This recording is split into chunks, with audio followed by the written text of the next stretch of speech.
नमस्कार, एनडीटीवी मध्य प्रदेश छत्तीसगढ़ देख रहे हैं आप। मैं हूं अमृत तिवारी। खबर बैतूल से है। जिला जेल में बंदी को आया है साइलेंट अटैक और मौत की खबर है। बैरक में बंदियों से बात करते करते अचानक लुढ़क गया बंदी।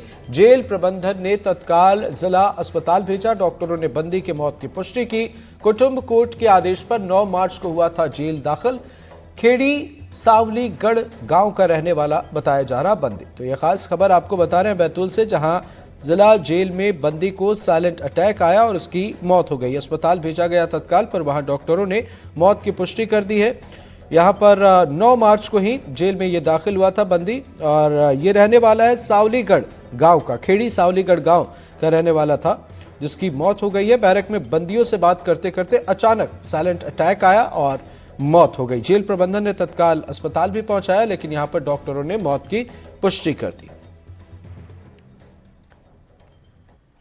मध्य प्रदेश के वित्त मंत्री जगदीश देवड़ा ने वित्त वर्ष 2025-26 के लिए 4,21,032 करोड़ का बजट पेश किया। सरकार ने कोई नया टैक्स नहीं लगाने का ऐलान किया। साथ ही मध्य प्रदेश में वाहन खरीदने पर मोटर व्हीकल टैक्स में छूट मिलेगी। 39 नए औद्योगिक क्षेत्रों में 3 लाख नौकरियां मिलेंगी। मध्य प्रदेश में 22 नए IIT खोलने का ऐलान किया गया। गृह विभाग के लिए 12,876 करोड़ रुपए का प्रावधान किया गया है। जेल विभाग के लिए 794 करोड़ रुपए का प्रावधान किया गया। साथ ही 7वें वेतनमान से के महंगाई भत्ते का पुनरीक्षण भी किया जाएगा। देवड़ा जी ने जो बजट प्रस्तुत किया है, ये हमारी सरकार का अद्वितीय बजट है, खास करके जिसके माध्यम से हमने सभी वर्गों की बेहतरी के लिए प्रयास किया है और जो 2047 की हमारी यशस्वी प्रधानमंत्री के माध्यम से $2 ट्रिलियन की जो इकोनॉमी है, अर्थात 250 लाख करोड़ का बजट का जो रोडमैप तैयार किया गया है, उसी सिलसिले में अपने बजट को 5 साल में 2 गुना करने का संकल्प लेकर हम धीरे धीरे आगे बढ़ रहे हैं। मुझे इस बात की प्रसन्नता है, इस दस्तावेज में केवल आंकड़े नहीं है, ये ठोस निर्धारित लक्ष्य है जिसके आधार पर व्यवस्थित प्लानिंग की गई है। गरीब, महिला, किसान, युवा सभी वर्गों की बेहतरी के साथ साथ ये बजट गांव, गरीब और खास करके व्यवस्थित प्लानिंग के भरोसे से मध्य प्रदेश विकास के मामले में एक नई, केवल सड़क पे चलने की स्थिति नहीं, हवाई उड़ान की तरफ आगे बढ़ेगा। वित्त मंत्री जगदीश देवड़ा ने एनडीटीवी से कहा कि मध्य प्रदेश में कोई योजना बंद नहीं होगी। साथ ही कांग्रेस पर देवड़ा ने निशाना भी साधा है। 4 लाख करोड़ से अधिक का बजट मध्य प्रदेश सरकार ने पेश किया। वित्त मंत्री मुस्कुराते हुए बाहर निकल रहे हैं। सर, कांग्रेस पार्टी बजट का विरोध कर रही है। आपने कहा कि बजट सर्वस्पर्शी है, मुख्यमंत्री भी बखान कर रहे हैं। अब कांग्रेस पहले ये विचार कर ले कि जब जब कांग्रेस की सरकारें रही, जब जब मध्य प्रदेश में भी रही, जब दिल्ली में रही, वो काम बता दे जनता के बीच में कि उन्होंने जब बजट पेश किए होंगे और कितना उसका आकार था और उन्होंने पूंजीगत में कितना खर्च किया, ये जरा वो जनता के बीच में बता दे। उनके पास हिसाब किताब हो तो देख ले। सर, लाडली बहना योजना को पेंशन योजनाओं से जोड़ने की बात हो रही है।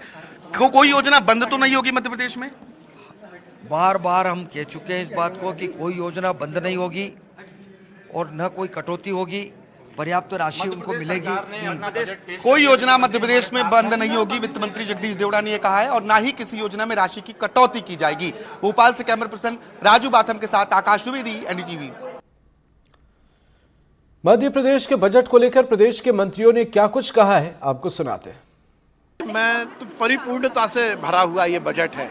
ज्ञान का पूरा ध्यान रखा गया, तो विकास और कल्याण के अविरल अभियान की शुरुआत की गई है।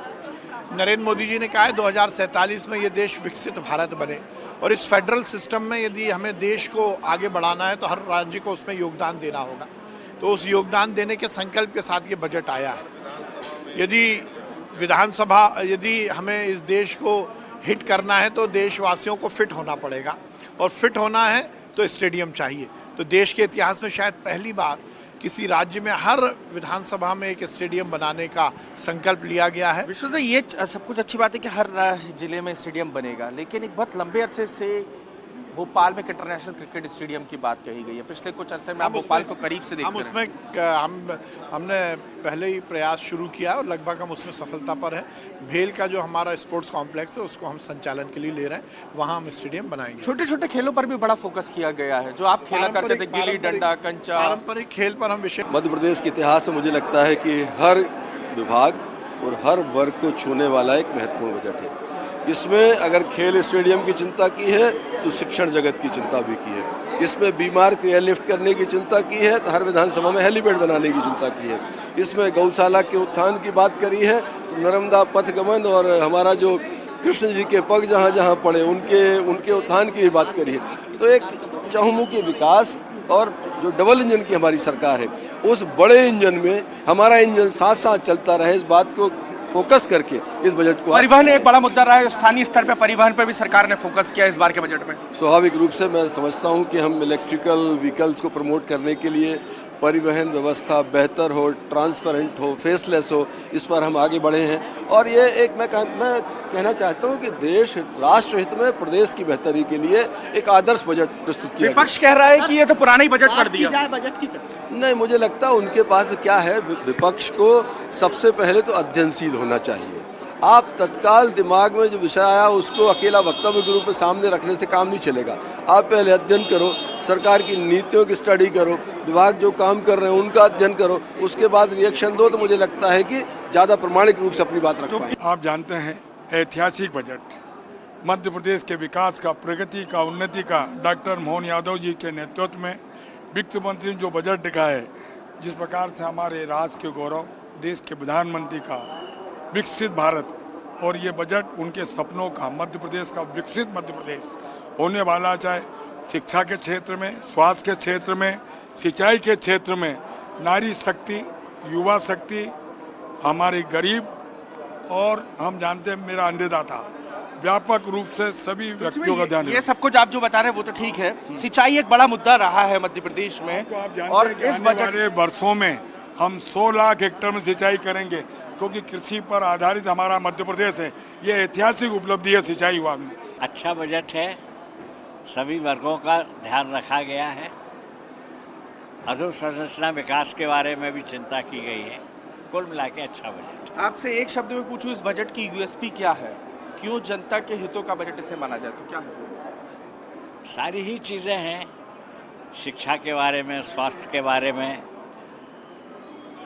जो हमारे यहाँ हमेशा कहते हैं कि महिलाओं के बारे में, युवाओं के बारे में, किसानों के बारे में, सबका इसमें ख्याल रखा गया है। स्वास्थ्य राज्य मंत्री नरेंद्र शिवाजी पटेल मेरे साथ मौजूद है। सर, सरकार ने बजट पेश कर दिया है, 4 लाख करोड़ से अधिक का बजट है।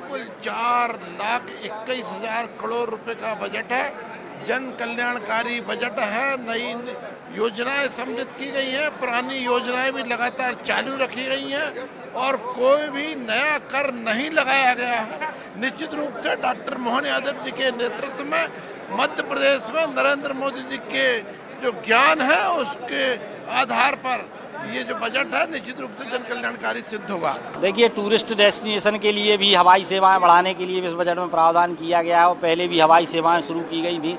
और पचमढ़ी में आपने देखा कि महिला सशक्तिकरण के लिए एक होटल अमलतास है, जिसका पूरा संचालन महिलाएं कर रही हैं। तो पर्यटन की दृष्टि से ये प्रदेश आगे बढ़े, इसके लिए इस बजट में पर्याप्त प्रावधान है। राम वनगमन पथ पर के लिए भी प्रावधान किया गया है। कृष्ण पाथे जो शुरू हो रहा है उसके लिए भी प्रावधान किया गया है। और सहस्त्र के लिए अभी से सरकार ने तैयारियां शुरू की हैं और 2000 करोड़ का बजट एलोकेट किया है। ये अपने आप में बहुत महत्वपूर्ण है। इसमें आप समझ सकते हैं कि सरकार इस बात को लेकर कितने गंभीर है कि जो सारे वर्ग हैं, चाहे महिला हो, चाहे युवा हो, चाहे विपक्ष कह रहे हैं धर्मेंद्र भाई कि ये बजट में सब कुछ पुराना वाला है, और राज्यपाल के बजट अभिभाषण में सब कुछ साफ हो गया था कि बजट में कितना नया कितना पुराना। देखिए, कांग्रेस के पास कोई विजन नहीं है, कोई नीति नहीं है, और कांग्रेस जिस प्रकार से काम कर रही है, जनता लगातार उनको आईना दिखाने का काम भी कर रही है। तो मुझे लगता है कि कांग्रेस की स्थिति बड़ी गंभीर बनी हुई है। बुंदेलखंड में जो हम कहते हैं कि खिसियानी बिल्ली खम्मा नोचे, वो स्थिति कांग्रेस की हो गई है। बुंदेलखंड को क्या मिला इस बजट में? बुंदेलखंड को पर्याप्त मिला हुआ है, अभी उसका अध्ययन करके हम आपको पूरा बताएंगे, क्योंकि अभी पूरा बजट का अध्ययन करना बाकी है। तो कहीं ना कहीं बुंदेलखंड, मतलब कुल मिला के पूरा मध्य प्रदेश कैसे आगे बढ़े, इस बजट में पर्याप्त प्रावधान है। तो मुझे लगता है बहुत अच्छा बजट है। बजट को लेकर मध्य प्रदेश के पूर्व मुख्यमंत्री और केंद्रीय कृषि मंत्री शिवराज सिंह चौहान ने क्या कुछ कहा है, आपको सुनाते हैं। मैं प्रदेश के मुख्यमंत्री डॉक्टर मोहन यादव जी को और उप मुख्यमंत्री और वित्त मंत्री जगदीश देवड़ा को हृदय से बधाई देता हूं। ये बजट प्रधानमंत्री श्रीमान नरेंद्र मोदी के विकसित भारत के निर्माण के लिए विकसित मध्य प्रदेश का बजट है। ये बजट प्रदेश के विकास को और जन कल्याण को नई गति दे रहा है और नई दिशा भी दे रहा है। एक तरफ इंफ्रास्ट्रक्चर के लिए पर्याप्त प्रावधान किया गया है, वहीं दूसरी तरफ कृषि और निवेश के बढ़ाने के सारे प्रयत्न इस बजट में किए गए हैं। कृषि हो, सिंचाई हो, एग्रीकल्चर के साथ एलाइड सेक्टर हो, या ग्रामीण विकास हो, या शहरी विकास हो, इसमें ऐतिहासिक प्रावधान किए गए हैं। और विशेषकर महिला, क्योंकि लाडली बहना योजना हो या लाडली लक्ष्मी योजना हो या महिलाओं के कल्याण की बाकी योजनाएं, उनके लिए अभूतपूर्व प्रावधान इस बजट में है। किसानों के लिए, युवाओं के लिए और गरीबों के कल्याण के लिए ये बजट निश्चित तौर पर मील का पत्थर साबित होगा। इस बहुत अच्छे बजट के लिए, ऐतिहासिक बजट के लिए मैं फिर बधाई देता हूं। छत्तीसगढ़ विधानसभा में होली मिलन समारोह का आयोजन किया गया। इस दौरान छत्तीसगढ़ के सीएम विष्णुदेव साय और पूर्व सीएम भूपेश बघेल एक साथ होली खेलते नजर आए। विधानसभा में होली मिलन समारोह की तस्वीरें भी सामने आई। ये एक ऐसा मौका था जब एक दूसरे पर सियासी तीर चलाने के बजाय पक्ष विपक्ष के तमाम सदस्य खुशी खुशी एक साथ होली के रंग में रंगे नजर आए। होली अभी विधानसभा मना के जा रहे हैं और किस तरीके का संदेश देना चाहेंगे? परसों होली का त्यौहार है विधानसभा में, चूंकि अब छुट्टी रहेगी इसलिए पहले इसका आयोजन हुआ विधायक क्लब के द्वारा, और सबको होली की बधाई और शुभकामनाएं। विधानसभा में होली का जश्न का आयोजन किया गया है और तमाम वो होली के जश्न में डूबे हुए हैं। जी निश्चित रूप से मेरा तो पहला होली विधानसभा में सपना था, टीवी पे देखता था कि विधायक कैसे होली खेलते हैं। आज विधायकों के साथ होली खेलने का अवसर मिला, माननीय मुख्यमंत्री जी के साथ खेलने का अवसर मिला है। बड़ी धूम है, ना सत्ता पक्ष है ना कोई विपक्ष है, सब होली है। ये देखिए हमारा रंगों उल्लास का त्योहार है और सभी यहाँ पे विधायक दल के लोग उपस्थित हुए हैं और सब मिलजुल कर होली खेल रहे हैं।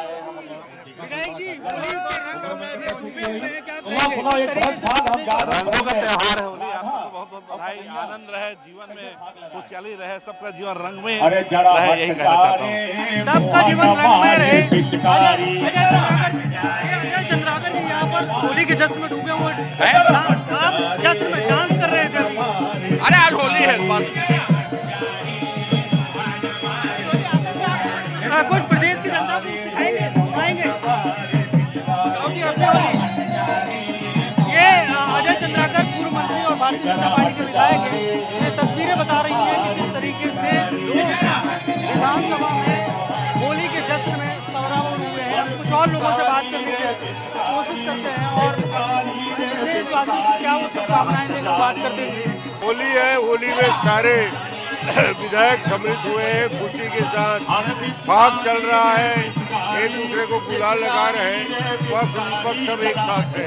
यही पूरे प्रदेशवासियों को होली की बहुत बहुत शुभकामनाएं। और आज बड़ा अच्छा लग रहा है, यहाँ विधायक दल में हम लोग होली खेल रहे हैं, पक्ष विपक्ष पूरा एक साथ, ये रंगों का पर्व, भाईचारे का पर्व हम लोग मना रहे हैं। मुख्यमंत्री विष्णुदेव साय हमारे साथ ये कहना है कि पक्ष और विपक्ष सभी मिलकर यहाँ पे होली के रंगों में सराबोर हैं। यहाँ पे देखिए महिला विधायक हैं जो एक दूसरे को रंग लगाकर होली का जश्न मना रहे हैं। क्या कहेंगे होली पर?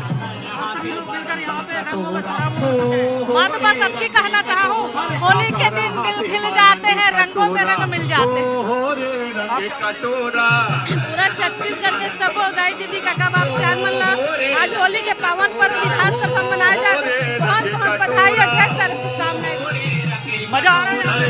हाँ देखिए होली का त्योहार है, निश्चित है सबको मजा आ रही है। होली खेलने में सभी को मजा ही आता है। पहली बार आना आपने यहाँ पे? हाँ बिल्कुल है, ये पहली बार जीवन के लिए नहीं है, हर वर्ष आता है होली का त्योहार। आज विधायक के रूप में होली खेलने का अवसर मिल रहा है। सभी विधायक, सांसद, मंत्री लोगों के साथ, सीएम साहब के साथ, हमारे अध्यक्ष जी के साथ तो बड़ा आनंद आ रही है। सीधा जी क्या कहेंगे, पूरी तरीके से रंगीन हो गए यहाँ? होली मना रहे सब एक साथ विधानसभा में। हमारे अध्यक्ष महोदय का सम्मान है। सदन में तो सवालों की बौछार लगाते हैं और यहाँ पे सत्ता पक्ष और विपक्ष। होली का रंग है, एक साथ रंगने का दिन है। होली का रंग है जिसमें सभी लोग सराबोर हैं और ये कांग्रेस के विधायक हो या बीजेपी के सभी लोग हैं। और हम बात कर रहे हैं, बहुत बढ़िया लग रहा है। होली में पहली बार आने का मौका मिला सबके साथ में एक साथ होली खेलने का। पूरे प्रदेशवासियों को मैं होली का क्या संदेश देना प्रदेशवासियों को होली पर? क्या प्रदेशवासियों को होली का बहुत बहुत शुभकामनाएं। आप बहुत हर्षोल्लास से होली खेलें और साथ ही आप सुरक्षा को ध्यान में रखते हुए अपनी होली को बहुत अच्छे से आराम से उठाएं। होली पर प्रदेशवासियों को क्या कहेंगे आप, क्योंकि आज पूरी तरीके से आप भी रंगीन? देखिए आज होली मिलन का आयोजन विधानसभा के मैदान में रखा गया है, भवन के ही। बहुत ही अच्छा लग रहा है। यहाँ प्रेम भावना के साथ होली मना रहे हैं और प्रेम भावना एकता का संदेश भी देता है। तो यहाँ काफी लोग स्पीकर जी हो, मुख्यमंत्री जी हो, चाहे कैबिनेट के सभी सदस्यगण हो, सभी विधायकगणों के साथ आज होली मिलन का आयोजन किया गया है और बहुत सब कोई एक समान भावना की तरह। महिलाओं को क्या संदेश देंगे, क्योंकि अब आप महिला बाल विकास मंत्री हैं, विभाग की तरफ से क्या? होली के त्योहार में मैं समस्त महिलाओं को, चाहे प्रदेशवासियों को होली की बहुत बहुत बधाई, शुभकामनाएं देना चाहती हूँ कि ये रंग बिरंग का जो रंग है उनके जीवन में ऐसी खुशहाली लाए और वो सुख समृद्धि से परिपूर्ण। विधानसभा परिसर में होली का जश्न चल रहा है और तमाम सत्ता पक्ष के या विपक्ष के तमाम जो विधायक हैं, मंत्री हैं, मुख्यमंत्री हैं, सभी जश्न में सराबोर हैं और सभी एक रंग में रंगे हुए हैं। और सभी का संदेश ये है कि होली का जो त्योहार है वो खुशियां लेकर आए। कैमरा पर्सन प्रवीण साहू के साथ जुल्फिकार अली, एनडीटीवी। और जशपुर से अहम खबर, जहां जिला पंचायत अध्यक्ष और उपाध्यक्ष पर बीजेपी का कब्जा। जिला पंचायत अध्यक्ष पद पर बीजेपी के सलिक साई जीते। उपाध्यक्ष पद पर शौर्य प्रताप सिंह जुदेव निर्विरोध निर्वाचित हुए। कांग्रेस ने उपाध्यक्ष पद पर नहीं उतारा उम्मीदवार। जिला पंचायत में बीजेपी के 10 सदस्य, कांग्रेस के 3 और निर्दलीय 1 सदस्य। दुलदुला क्षेत्र के सम्मानित मतदाताओं ने अपना आशीर्वाद दे करके, विश्वास दे करके जिला पंचायत सदस्य के पद पर बैठाने का काम किया। बाद में हमारे पार्टी के सभी वरिष्ठ जनों ने, शीर्ष नेतृत्व ने और सभी ने मिल करके आज जिला पंचायत उपाध्यक्ष का दायित्व भी दिया है। ये मेरे लिए बहुत ही गर्व का बात है, सौभाग्य का भी बात है। और क्षेत्र की जनता का, पूरे जिले की जनता की जो भी विश्वास है, जो भी उम्मीद है, उस पर खरा उतरने का पूरा से पूरा प्रयास रहेगा। और प्रदेश में हमारी भारतीय जनता पार्टी, विष्णुदेव साय जी की जो सरकार है, उसकी योजनाओं को, विकास कार्यों को हम जन जन तक पहुंचाएंगे। और केंद्र में, प्रदेश में भाजपा की सरकार है, जिला पंचायत में भी हमारी बहुमत है। ट्रिपल इंजन की सरकार के साथ हम लोग पूरा जशपुर जिला नहीं बल्कि पूरा छत्तीसगढ़ का विकास भी करेंगे। आम जनताओं की जीत है और आज ये विकास की जीत है, इसलिए यह जीत पूरे हमारे वरिष्ठ जनों, हमारे कार्यकर्ताओं, हमारे आम जनता सभी को ये जीत समर्पित है। किस तरीके से विकास करेंगे? अब देखिए, विकास की गाथा है तो साय सरकार में साय साय हो ही रही है, लेकिन मैं चाहूँगा कि आप जो मीडिया के मित्र भी हैं, आप भी उसमें शामिल हों, क्योंकि आप पूरे क्षेत्र में भ्रमण करते हैं। निश्चित है भी कहीं पे भी छोटी से छोटी समस्या हो, बड़ी से बड़ी समस्या हो, आपके माध्यम से भी हमारे तक पहुँचे, क्योंकि हम दो भाई आज जनपद जिला पंचायत अध्यक्ष उपाध्यक्ष बने हैं, तो हम ही लोग केवल पूरा नहीं कर सकते। सभी जनों का सहमति, सभी का साथ, सभी का सहयोग बहुत जरूरी है और निश्चित है कि कोई भी काम करने के लिए हम लोग सतत प्रयासरत रहेंगे। गौरेला पिंडरा मरवाही में लरकेमी और निमधा के पहाड़ी में भीषण आग लग गई। गर्मी का मौसम आते ही महुआ, तेंदुपत्ता आदि वन उत्पाद का दोहन करने वाले ग्रामीण जंगलों में आग लगा देते हैं, जिसका परिणाम बेहद खतरनाक होता है। यह वनकर्मी सीमित संसाधनों की मदद से आग बुझाने की कोशिश में लगे हुए हैं और उसके बाद यहाँ तेज हवाओं की वजह से मुश्किल सामने आ रही है। तस्वीरें आपको दिखा रहे हैं। मेरे पीछे चारों ओर देख सकते हैं आप, ये भीषण इलाका है, पहाड़ी का इलाका, ये भालू और हवास का इलाका है। यहाँ किसी व्यक्ति ने आग लगा दी है और आग दावा नल की तरह दहक रहा है। जिस तरीके से आग ने पूरे पहाड़ी को अपने आगोश में लिया है, देख सकते हैं मेरे पीछे धुएं का अंबार लगा हुआ है। पूरा पहाड़ी धधक रहा है, आग के लपेटों से पूरा झुलस रहा है। दोपहर के 12 बजे से लगभग आग लगी हुई है, ऐसा बताया जा रहा है। और जिस तरीके से आग लगी हुई है, पूरी पहाड़ी धुएं से सराबोर है, चारों ओर धुंध छाया हुआ है। वन विभाग के कर्मचारी अधिकारी मौके पर हैं और इनके पास जो सीमित संसाधन है उससे आग को काबू करने की कोशिश कर रहे हैं। लेकिन जिस तरीके से हवा के साथ बारिश की लपटें, आग की लपटें बढ़ रही हैं, निश्चित ही एक बड़ी आग की लपटों को के रूप में सामने आ रही है। हमारे साथ अधिकारी हैं, इनसे बात करेंगे किस तरीके की आग लगी है। सर, नाम बताएंगे अपना? राम नरेश तिवारी। तिवारी जी, आग काफी लगी हुई है दोनों तरफ की पहाड़ियों में। आज कोई अज्ञात व्यक्ति द्वारा लगाया गया है। जैसे ही पता चला तो हम लोग आके इसका चारों तरफ से कटाई करके और इसको काबू में करते हैं। लेकिन आपके पास संसाधन सीमित है, कोई साधन नहीं दिखता मुझे, तो किस तरीके से आग काबू पाया जाएगा, क्योंकि आग बहुत भीषण लगी है? संसाधन एक है मशीन, इसमें उधर से कटाई कर रहे हैं और इधर का भी एक मंगवाएं। तो वन विभाग के कर्मचारी अपने सीमित संसाधन के बीच आग के लपटों से काबू पाने की कोशिश कर रहे हैं। लेकिन जिस तरीके से आग लगी है, निश्चित ही एक भालू का रहवास के क्षेत्र में बड़ी क्षति है और कभी कभी कोई भी अप्रिय घटना हो सकती है। इससे भी इस बात को भी इनकार नहीं किया जा सकता। एनडीटीवी के लिए अखिलेश नामदेव की रिपोर्ट। जशपुर के पत्थलगांव वन परिक्षेत्र के ग्राम पंचायत तमता के जंगल में आग लगी और धीरे धीरे आग पूरे जंगल में फैल गई। ग्रामीणों ने वन विभाग को सूचना दी। तमता के केसला पाठ पहाड़ के आसपास घनी झाड़ियों में आग लगी हुई है। वन विभाग और स्थानीय लोगों की मदद से आग पर काबू पाने की कोशिश, और अब खबर मिल रही है कि आग पर काबू पा लिया गया है। तमता के बीडीसी रमेश यादव ने ग्रामीणों से आग्रह किया कि आग पत्तों में लगाकर न छोड़ें। वहीं इस वजह से वन्य जीव औषधीय पेड़ पौधों को भारी नुकसान हो रहा है। तमता पहाड़ में कल रात्रि ही आग लगने की सूचना थी पूरे जंगल में, तमता पहाड़ के जंगल में। तो तत्काल आग पाने की सूचना पाने के बाद हम लोग ग्रामीण लोग तुरंत ही फोन किए वन विभाग को और तुरंत जानकारी दी उनको। तो सुबह जस्ट वो लोग आके आग को बुझाने का प्रयास किए, लेकिन बहुत ही ज़्यादा आग लग जाने के कारण आग बुझाने में असमर्थ हो रहे थे। लेकिन लगभग काबू पा गया है 3 बजे लगभग सभी तरफ से बुझा दिया गया है।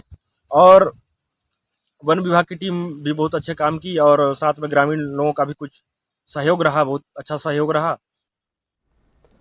गुना में खराब सफाई व्यवस्था से जनता परेशान है। नालियों में कचरा जाम है, सड़कों पर कचरा पड़ा है। इस बीच कांग्रेस पार्षदों और नगर पालिका के नेता प्रतिपक्ष शेखर वशिष्ठ ने नालियों की सफाई करके विरोध प्रदर्शन किया। कांग्रेस पार्षदों ने नगर पालिका के नेता प्रतिपक्ष ने शहर के प्रमुख इलाकों में नालियों की सफाई की। कांग्रेस का आरोप है कि सफाई कर्मचारी अक्सर ड्यूटी से गायब रहते हैं क्योंकि उन्हें सही समय पर वेतन नहीं दिया जाता। साथ ही कुछ कर्मचारियों को सरकारी बंगलों पर ड्यूटी भी देनी पड़ती है, इसलिए वार्ड में सफाई करने का वक्त नहीं मिलता। कांग्रेस के प्रदर्शन पर नगरपालिका के सीएमओ तेज सिंह यादव ने कहा कि शहर में सफाई व्यवस्था सही से चल रही है। सीएमओ ने कांग्रेस नेता पर सफाई का दिखावा करने का आरोप लगाया। कमोबेश सभी नालियों की और नालों की यही स्थिति है। नगर पालिका के जिम्मेदारों का इस ओर कोई ध्यान नहीं है, केवल कमीशन पे ध्यान है। क्या नगर पालिका कर रही है ये जानने का विषय है और समस्या जनता के मीडिया के सामने है। मजबूर होकर हमें आज नालों में उतरना पड़ा। लगभग 30 दिन पूर्व मैंने खुद ने इसी नाले की लेके शिकायत दी थी जनता की मांग पर, और 3 से 4 महीने हुआ है हमारे वार्ड के नागरिक इस परेशानी का सामना कर रहे हैं। कारण में अभी 8 दिन पहले मुझे शेखर वशिष्ठ जी ने एक जगह की बताई थी, तो मैं खुद गया, उनको साथ लेकर गया। जेसीबी मशीन मंगवाई, हमने पत्थर उठवाए और कर्मचारी बुलवाए मेरे सामने, और उनके सामने जब वो खड़े थे नाले की सफाई करवाई। और यदि मुझे बताते, ऐसा तो है नहीं है कि सभी जगह इनके द्वारा ही सफाई, किसी के द्वारा सफाई होती है, कर्मचारी पूरे सफाई कर रहे हैं। और पूरे शहर में मैं मानता हूँ कहीं भी नाली रुक सकती है, लेकिन जैसे ही हमें सूचना मिलती है हम तत्काल व्यवस्था करते हैं। अब आपको खबर दिखाने जा रहे हैं उज्जैन से, जहां महतपुर तहसील कार्यालय में लोकायुक्त की टीम ने रीडर दीपा चलानी को 5,000 रुपए की रिश्वत लेते हुए रंगे हाथों गिरफ्तार किया। आरोपी रीडर ने पट्टे की जमीन के दस्तावेज के बदलाव करने के लिए किसान से रिश्वत मांगी थी। लोकायुक्त डीएसपी दिनेश चंद्र पटेल ने बताया कि दीपा चलानी ने त्रुटि ठीक करने के बदले 10,000 रुपए की रिश्वत मांगी थी। इस पर हाकिम चौहान ने 6 मार्च को लोकायुक्त पुलिस अधीक्षक को शिकायत दर्ज कराई, जिसके आधार पर टीम ने ट्रैप प्लान कर रीडर को रंगे हाथों गिरफ्तार कर लिया। फिलहाल आरोपी दीपा पर भ्रष्टाचार अधिनियम के तहत कार्रवाई की जा रही है। शिकायतकर्ता हाकिम चौहान निवासी माधुपुरा, इनको और इनके भाई को पट्टे की जमीन मिली हुई है। जिस जमीन पर ये काबिज है वो जमीन उसके भाई के नाम पर है। तो नाम दुरुस्त करवाने के लिए इन्होंने तहसील कार्यालय में आवेदन दिया है। तहसीलदार रीडर द्वारा 10,000 रुपये रिश्वत की मांग की गई थी। शिकायत का सत्यापन किया गया। शिकायत सही पाए जाने पर आज 5,000 रुपये रिश्वत लेते हुए चलानी को रंगे हाथ पकड़ा गया। बिलासपुर के सिविल लाइन इलाके में यूनिटी अस्पताल की बड़ी लापरवाही सामने आई है, जहां अस्पताल में इलाज के दौरान नर्सिंग छात्रा किरण वर्मा की संदिग्ध परिस्थितियों में मौत हो गई। अस्पताल पर आरोप है कि उसने मृतक के एडमिट की तारीख में हेरफेर की है। जब उसका अस्पताल में दाखिला हुआ उस एडमिशन तारीख में परिजनों का आरोप है कि अस्पताल की लापरवाही के कारण किरण की मौत हुई और भर्ती की तारीख में हेरफेरी कर गड़बड़ी छुपाने की कोशिश की जा रही है। मामले की जांच के लिए अब जिला चिकित्सा विभाग की टीम का गठन किया है। जिला चिकित्सा विभाग ने जो इस लापरवाही की पूरी जांच कर रिपोर्ट सौंपेगी। जिला चिकित्सा अधिकारी ने बताया कि जांच रिपोर्ट आने के बाद दोषियों के खिलाफ कार्रवाई की जाएगी। रात को 8 बजे के करीब उसको ओटी में लेके गया, डॉक्टर लोग लेके गए। फिर ओटी में जाने के बाद उन लोगों ने क्या किया पता नहीं, कुछ समझ में नहीं आया हम लोग को। ओटी में जाने के बाद बच्ची को होश ही नहीं आया है। एक बच्ची हंसते खेलते आई थी, पैर में अपने पैरों से चल के आई थी। हम लोग सोचे भी नहीं थे कि वो इस कंडीशन पे आ जाएगी। क्या करती थी बच्ची? बीएससी नर्सिंग की स्टूडेंट थी, 3rd ईयर में थी वो। और ये लगरा पे जो नर्सिंग गवर्नमेंट नर्सिंग कॉलेज है वहाँ पे उसका स्टडी चल रहा था। और इसी के साथ इस बुलेटिन में फिलहाल इतना ही।